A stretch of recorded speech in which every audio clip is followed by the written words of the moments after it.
Olá, quarto ano, bom dia. Hoje a nossa aula será de História, hoje é sexta-feira, 28 de agosto de 2020, grupo 8, página 138. De onde vieram os imigrantes? É um questionamento, né? Nós já falamos também um pouco sobre os imigrantes, que os imigrantes vieram para o Brasil para substituir o trabalho escravo, depois da libertação dos escravos, em 13 de maio de 1888. Desde o início da colonização portuguesa, em 1530, o Brasil recebeu diversas pessoas de várias nacionalidades. Inicialmente foram os portugueses que se estabeleceram em nosso país. Em seguida, franceses e holandeses, instigados pelas riquezas brasileiras, também vieram para cá. Então, os franceses e holandeses, eles se despertaram com as riquezas que Portugal levava para a Europa e também tentaram invadir o território brasileiro. Muitos membros dos povos africanos foram escravizados e trazidos para o Brasil para trabalhar. Essa migração recebeu o nome de migração forçada, que durou desde o período colonial até o período imperial. Foi significativa tanto para a economia, pois os africanos constituíam a principal força de trabalho daquela época, na produção de açúcar, na mineração, na formação da cultura brasileira, havendo ainda hoje heranças africanas em todo o território brasileiro. Os africanos escravizados eram submetidos a condições precárias de vida e de trabalho, por meio dos senhores de castigos e de estratégias de aculturação. Muitos deles recebiam nomes e características europeias, não podendo usar os seus próprios nomes de origem. Então, os africanos chegavam no Brasil, eles eram vendidos no mercado de escravos, geralmente ficavam no estado da Bahia, ali na região de Porto Seguro, Salvador, né? E cada grupo ia para uma fazenda, o dono, o fazendeiro, né? O senhor de engenho era o seu proprietário, colocava ali no negro o nome que bem queria, né? Às vezes colocava até mesmo um apelido, e os africanos trabalhavam ali de sol a sol, todo dia, no trabalho escravo, sem receber nada, né? Nem salário, nada a troco do seu trabalho. Nós estamos vendo aí cena da rua direita, negros carregando café, negros libertos, viajante africano, 1840, de Paul Raleigh, essa imagem pintada. Então, aqui um dos trabalhos que os negros africanos desenvolviam no Brasil. Página 139, saiba mais. A África é um continente caracterizado pela diversidade de povos e culturas. Ao falarmos em africanos escravizados, devemos ter em mente as pessoas de várias culturas, e essas pessoas foram trazidas para o Brasil. Entre eles existiam os bantus, os nagôs, sudaneses, benguelas e alçás. Então, eram de onde vinham, né? Cada um com as suas crenças, culturas, tradições. Eles vinham de vários lugares da África, que o continente africano é um continente bem grande. Imigração no Brasil. Durante o período colonial, a coroa portuguesa incentivava a migração, oferecendo viagem gratuita, gado, cavalo, armas, ferramentas, alimentos e terras para milhares de portugueses. Outro fluxo migratório que se iniciou no período colonial foi a migração forçada de negros africanos para servirem à mão de obra escravizada para o desenvolvimento da economia da colônia.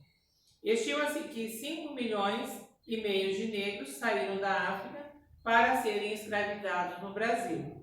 Desses 5,5 milhões, 4,8 milhões chegam vivos em nosso país. Os outros morriam durante a viagem. Os navios negreiros eram chamados de navios tumbeiros, né? Tumbeiro vem de sepultura, de tumba, mas os negros africanos que morriam nos navios, chamados tumbeiros, eles não eram sepultados, eles não eram enterrados na terra, como é o costume de sepultamento. Eles eram lançados em alto mar, lá eles viravam comida de peixes, de tubarões, né? Então, muitos negros, milhares de negros, morriam durante a viagem, que durava em torno de 2 meses, né, para vir da África para o Brasil. Imigração do século XIX. Mesmo muitos portugueses tendo vindo para o Brasil durante a colonização, foi a partir da metade do século XIX que o Brasil passou a receber uma maior quantidade de imigrantes.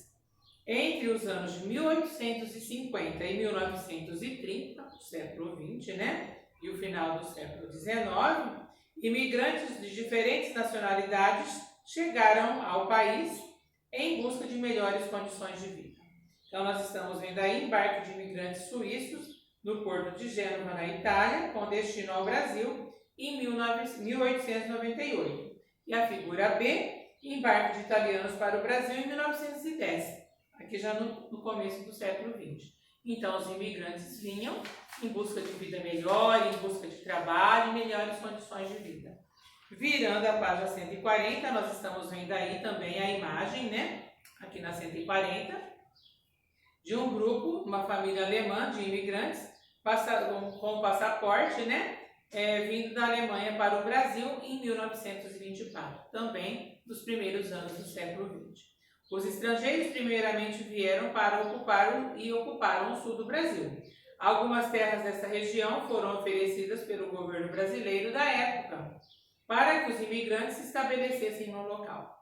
Posteriormente, a partir da década de 1870, os colonos começaram a chegar para trabalhar nas plantações de café, com o objetivo de substituir gradativamente a mão de obra escrava. Então, muitos imigrantes, principalmente os alemães, vieram, se instalaram, os holandeses também vieram, e alguns italianos se instalaram na região sul do Brasil, nos estados do Rio Grande do Sul, Santa Catarina e Paraná. E até hoje, esses três estados têm grandes características desses povos europeus, as construções, né? Nós temos lá a festa do Oktoberfest, né? Que é uma festa da cerveja de origem europeia. Nós temos as construções civis, as casas com cara de casas da Europa, as paisagens com muitas flores.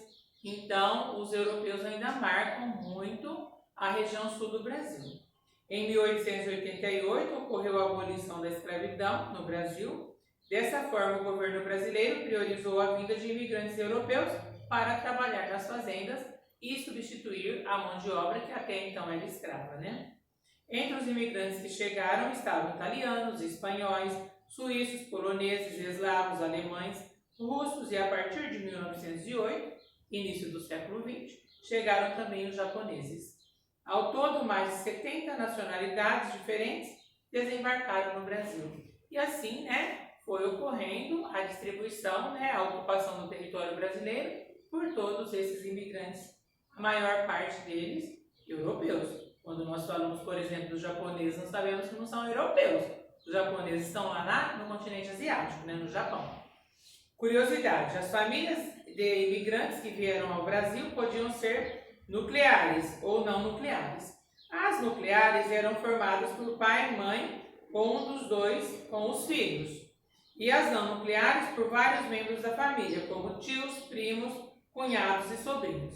Então, a família básica, pai, mãe e filhos, nucleares. Quando fazia parte de vários membros da família, mas que não era essencialmente pai, mãe e filhos, eram chamados de não nucleares.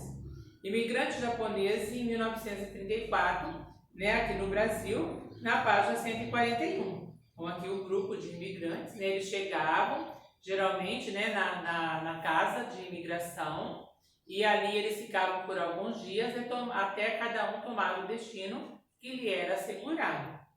A imigração foi significativa no Brasil e deixou marcas e heranças culturais, como alimentação, arquitetura, celebrações, entre outros hábitos e costumes. Nós estamos vendo aí duas figuras. A figura A representa a pizza, né, massas em geral, que são alimentos que tornaram-se comuns no Brasil, herança dos imigrantes italianos. E a figura B, construção com arquitetura alemã no município de Joinville, no estado de Santa Catarina, que fica lá no sul do Brasil.